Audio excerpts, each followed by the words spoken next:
Laura, es un placer tenerte en nuestro canal y por eso este capítulo va dedicado a la conservación y restauración. Gracias, para mí también es un placer estar con ustedes. Qué rico.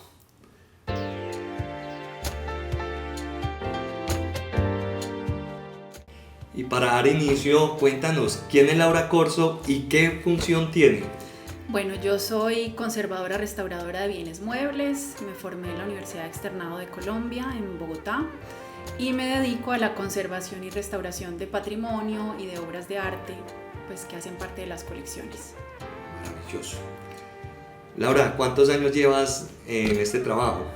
Hace 15 años empecé a ejercer la restauración, la conservación y restauración de bienes muebles, y empecé primero trabajando en el Museo de Antioquia durante 6 años como parte del equipo de conservación y restauración del museo, y luego me independicé y ya llevo trabajando pues como 8 años con colecciones particulares y en proyectos y convocatorias públicas. Qué rico. ¿A razón de qué? ¿Cuál fue ese aliciente de especializarte en esta técnica? Pues no fue algo que yo me soñara desde siempre, pues porque además la restauración era totalmente como desconocida, sigue siendo todavía muy desconocida esta labor, pero cuando estaba en el colegio terminando el bachillerato, pues vinieron de las universidades a contarnos cuáles eran las carreras, y digamos que en la restauración, que era totalmente desconocida para mí, encontré una mezcla de las dos cosas que a mí como que más me gustaban, que era la parte científica, la biología y la química, todo ese mundo de la ciencia me gustaba mucho, y también las artes. Yo tenía muchas habilidades pues manuales, entonces digamos que en la restauración encontré la perfecta combinación de esos dos mundos. ¿Eres buena dibujante? Más o menos. Lo ¿Te que gusta pasa es pintar que a veces? sí, pues no lo hago, pues no lo hago así como. Lo que pasa es que tal vez nos asocian mucho como si fuéramos artistas, y en realidad los restauradores no somos artistas. No nos podemos permitir ser creativos en el sentido en el que lo son los artistas, pues de expresar emociones, sentimientos, pensamientos a través del arte, porque nosotros tenemos que ser limitarnos mucho a la obra, ¿cierto? A lo que tiene la obra y respetar completamente la obra. Entonces no nos podemos pues como ir por ese lado de la creatividad y como el... Pero pienso que de una u otra manera sí se mete uno en los zapatos del artista, tiene que sentir como su técnica, su inspiración para poder intervenir una pieza y tratar de dejarlo más genuino posible, ¿o qué? Sí, eso sí, pues lo que pasa es que también uno se adentra más como desde la materialidad, por ejemplo, del objeto. Entonces, conocimiento de las técnicas, conocimiento de los procesos técnicos, y tal vez más por ese lado que por el lado como de la inspiración, ¿no? Como de las motivaciones. Es más como desde la parte material del objeto, que es lo que nos permite después hacer una propuesta de tratamiento y llevar a cabo los procesos. Estudiar cada artista, y entre esos, ¿cuál es el que más te gusta como intervenir? ¿Con cuál te has identificado? ¿Con qué artista sientes esa conexión entre las piezas que han pasado por tu mano?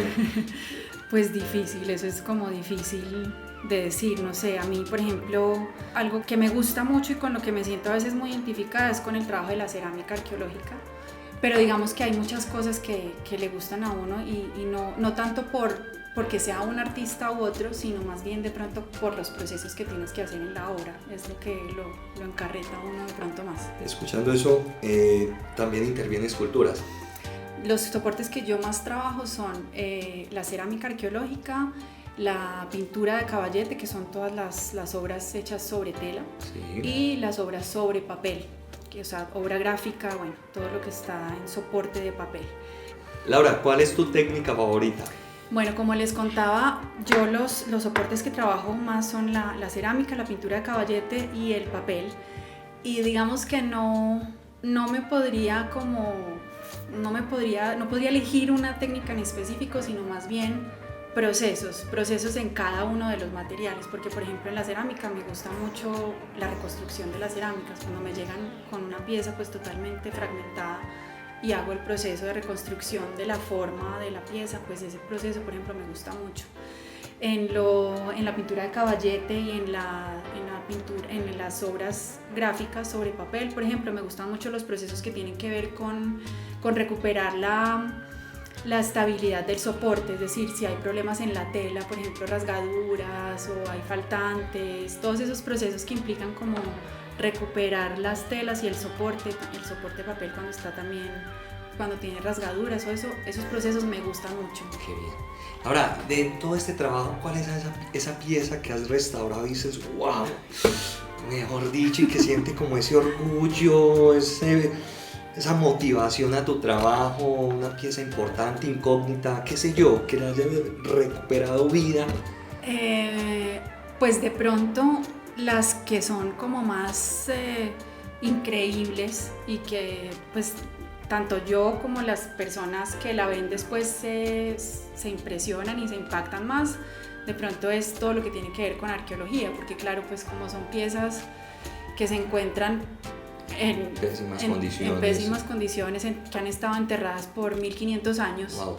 Y entonces, claro, que pues las recogen y llegan en una bolsita y cuando salen del taller pues es una cosa completamente diferente, que les da una información totalmente diferente, por ejemplo, a los arqueólogos.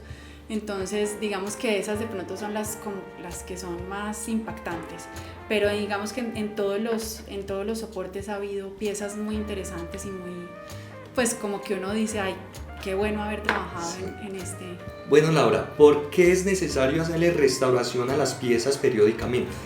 Pues John, yo creo que más que restauración, lo mejor es hacer un trabajo preventivo, un trabajo de conservación preventiva. Nosotros los restauradores buscamos siempre, digamos que nuestro fin es poder mantener los objetos el mayor tiempo posible, que le queden a las generaciones futuras, ¿cierto? Y entonces digamos que nuestras acciones deben estar más encaminadas a conservar antes que restaurar. Entonces yo preferiría pues recomendarle a los coleccionistas o a las instituciones que guardan patrimonio que más bien como que dirijan sus esfuerzos más a la conservación preventiva que a tener que restaurar. Uno llega al proceso de la restauración ya cuando un objeto está deteriorado o dañado, ¿cierto? Pero esos deterioros muchas veces se pueden evitar si hacemos un buen trabajo de conservación. Muchos piensan que al restaurar una pieza pierde su originalidad. Sí, pero yo les diría pues a las personas que pueden estar tranquilos en ese sentido, porque los restauradores siempre tenemos un respeto muy grande por la obra original. Entonces nosotros hacemos solamente los procesos que son estrictamente necesarios para conservar, estabilizar y devolverle los valores a la obra. Quizás esta idea de que pierde la originalidad es porque ha habido algunos casos pues de que hay personas que contratan restauradores que en realidad no son restauradores, sino tal vez son artistas o personas que tienen habilidades manuales para que intervengan sus obras, y allí es donde se han presentado algunos problemas, como es el famoso caso del Exeomo en España, donde pues la restauración fue encargada a una persona que no era formada en restauración y transformó totalmente la obra. Entonces de pronto es por ahí que viene ese miedo. ¿De qué manera le puedes brindar seguridad a un coleccionista que busca recuperar los años de sus obras? Bueno, pues yo creo que con la experiencia y también con el análisis previo que se hace de las obras, en donde se construye, digamos, se revisa el diagnóstico, el estado en el que está, y se construye la propuesta de tratamiento, como mencionaba antes, siempre pensando en conservar al máximo y respetar la pieza con su originalidad, con el fin de que pueda perdurar mucho tiempo. Laura, conociendo tu impecable trabajo en las obras que ya me has restaurado, me animé a traerte esta pieza con el fin de hacerle una pequeña restauración. Cuéntanos cuál es el procedimiento a seguir.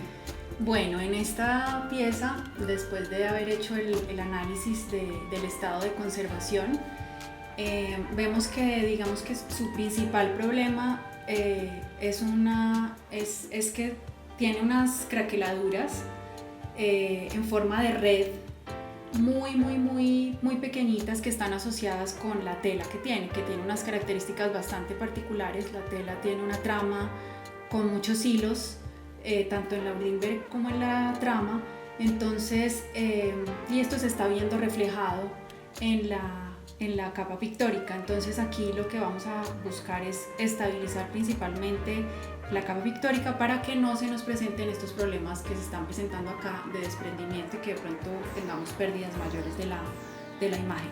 Entonces pues lo que vamos a hacer es desmontar la obra, tenemos que hacer un velado para poder proteger la superficie, que el velado es como un papel que se pega por la parte, por el anverso, para poder manipularla y para poder hacer todos los procesos posteriores. Vamos a hacer una limpieza del soporte por la parte trasera, vamos a desmontarla del bastidor, ponerle unas bandas de tensión en los bordes, en los 4 lados, para poderla volver a montar en un bastidor nuevo de conservación,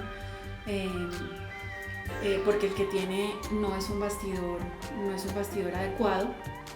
Y luego pasaremos a hacer todos los procedimientos sobre la capa pictórica y evitar pues estos desprendimientos que se están presentando, y ya vamos a hacer una limpieza de la capa pictórica, a hacer resanes en estas partecitas donde ya se perdió la pintura, aplicaremos nuevamente color y finalmente le daremos un barniz que también ayudará pues como a hidratar la superficie y a recuperar los colores, la intensidad de los colores.